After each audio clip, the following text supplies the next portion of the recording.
Maureen spent about 4 years studying our industry. By the end of this evening, you are going to be on your feet, excited about the industry that you're in. With that, Maureen M.G.M. Mulvaney.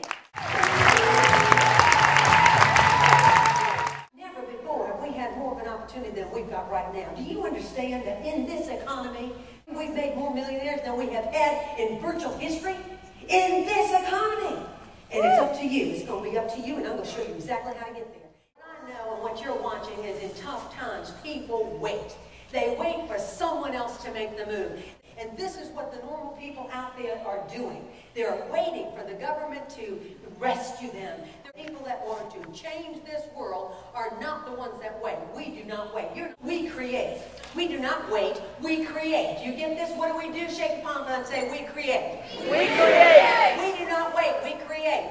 We do not wait. You see, once you get this, you will understand that we create. You can create your own bailout program. You don't need the government to do it for you. Create your own. And that's what we're going to do here tonight. You have to shift out of the old paradigm into the new paradigm. I did the research on this so that y'all didn't have to. And let me just tell you why you should be so excited. You should be so excited about this industry. We came to this conference in 1492, Columbus sailed the ocean blue.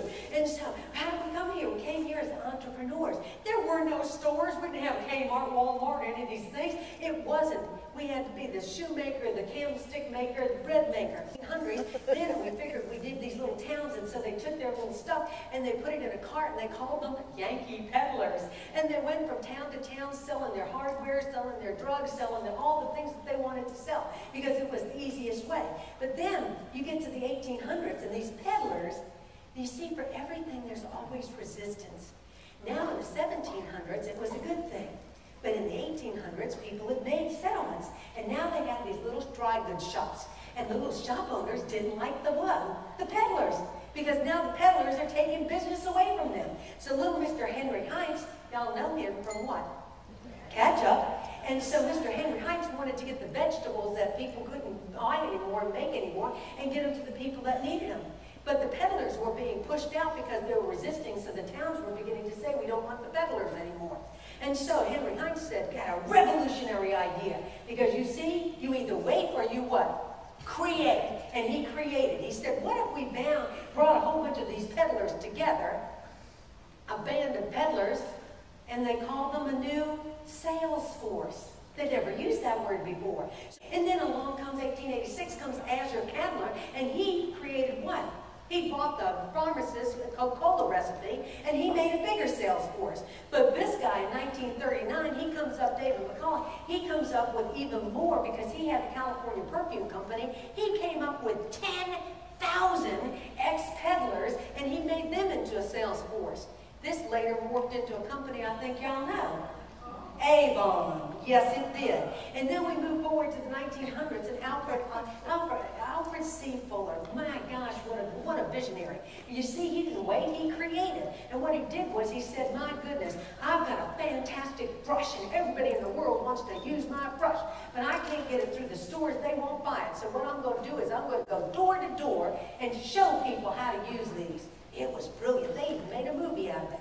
And so, but he did something else revolutionary. He said, instead of getting these bands of sales force together, if I give them a little bit of the company and gave them a commission sales, do you get that maybe they would work harder because they were going to make more money? And so, out of his company comes two people named Stanley Belveridge and Catherine O'Brien. Don't you love the name? Yeah. Catherine O'Brien now says to herself, now, it's the 1930s. What happened in 1930 in that time period? Great Depression. And she knew people were hungry. Her family and friends were hungry. So she thought this idea taken from Alfred, because they had worked for the Fuller Brush Company, and they go now start the Stanley Company. And so they figured that if people would take a little bit of the business, we could save their neighbors and friends, and that's what they did. From that company, Stanley Tools, comes Brownie Wise, who's a single mama, and she wanted to feed her family, and she hooks up, not the hookup y'all talk about nowadays, the old hookup, okay? She hooks up with Earl Tupper, and called, what did he create? Tupperware. Are y'all catching on to this? And so Brownie Wise says, well, wait a minute. Once again, the store shop owners were beginning to resist. They didn't like it that the Fuller Brushmen were going around the country. So they started making all these laws that said they couldn't do it. So now Brownie Wise says, well, heck, we'll just move into little groups. And she takes them into the home. This is where the what? Home party came from. She was the one that revolutionized this. Back to the 1930s, comes along, and on the other end of the coast was Carl Rumberg. And Carl, he had this vitamin company. Can you believe that back then? He just knew if you took vitamins, you'd feel better. But what he had been doing is he'd watched Catherine O'Brien in the Stanley Company, and he says, you know what I figured out? That every time these people get together, they want to sell to their family and friends because they want to help them. It's the depression. And then he said, well, gosh, instead of having this few superstore salespeople, we can have a whole bunch of people selling a little teeny bit, and so we can eliminate the middleman. And that's what he did. He says if we had ownership plus commission sales, we could create this incredible thing. We were started as friendship marketing. That's what it was called. It wasn't called network marketing. It was called friendship marketing because they were smart enough to figure out that you're always going to help your family and friends first. This company was the birth of network marketing, which then became what? Neutralite. And Neutralite begot these two boys. And Rick and Jay got together, and they thought if they could just have the American way to market. And what was the American way to market? Just work hard, and success leads to success, and they called it Amway. And you see, one begot the other, one good idea, they created, they didn't wait, they created. And so when they did this, they begot, you see, you started in 1492 with entrepreneurship, we went to Fuller Brush, we went to Stanley Home Products, that became Neutralite, that became Tupperware, that became Joffrey, that became Shapely, that became Home Basic Interiors, that became Amway, that became Mary Kay. Isn't this exciting? And so, they were helping millions of people get through the Depression. Do you get this? Yes. And then what happened was the crooks were paying attention too, because they figured out, well, wait a minute, if they are being so successful with all this exponential growth, maybe we can do the same thing. And so they were paying attention, and what they did was at the exact same time in the late 1930s, along came the chain letter. The government had never seen this before. Nobody had ever seen this before. It started in Denver, and it exploded their postal service. They didn't know what was happening. And the crooks said, wait a minute. They're exploding over there in this friendship marketing, and the chain letter's going on. So what if we combine them? We don't want to deal with that stupid product and services. We'll eliminate that. We'll just take the recruiting component. That works really good, and we'll take the chain letter and we'll put them together, and now we call it a send a dime. They called it the prosperity clubs. It was a pyramid. This is where the pyramid came from. So now you've got a whole bunch of people sending a dime. If you send a dime to the next group, then you move up to the top of the pyramid, and then you go back down to the bottom. Bound to implode, it's always going to implode, it's always going to fall in, because there are no products, there are no services, it's always going to fall down.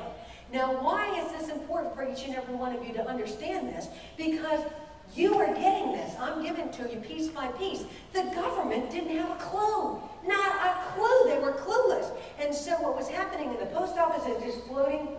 These companies took these chain letters and made them into companies. So now you've got legitimate companies, the Amways and all these others that have started, and you've got the ones that are crooks. Nobody knew the difference between which was which. And so, don't you know, always the federal government decided to step in, because they knew better, right? Federal Trade Commission decides it's going to step in and figure this out. And the biggest boy on the block was Amway, and they went to war with Amway. And they fought and they fought and they fought for 4 years. Amway, very smartly, we owe our success back to Amway, if you ask me. Because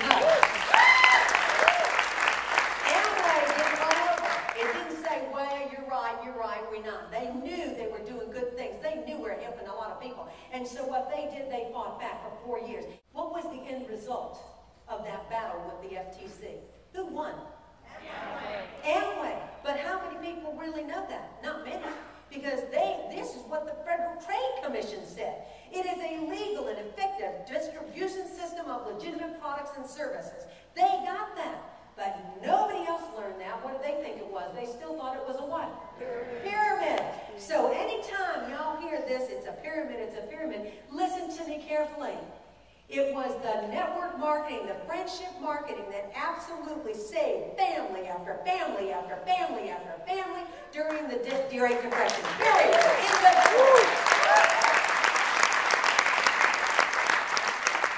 So when I say that I want you to line, I know you love your products. Shake your pom-poms and say, I love my products. Shake your pom-poms and say, I love Zango. I love Zango. Now shake your pom-poms and say, I love friendship marketing. I love friendship marketing. Because that's what it's called, and that's what we do, and that's who we are. Because you're going to be in absolute alignment with the industry, with the products, with the company. And now you can go through the ceiling, okay? Because you can say the word network marketing, all you want, because it's a good thing. You got that? Say it's a good thing.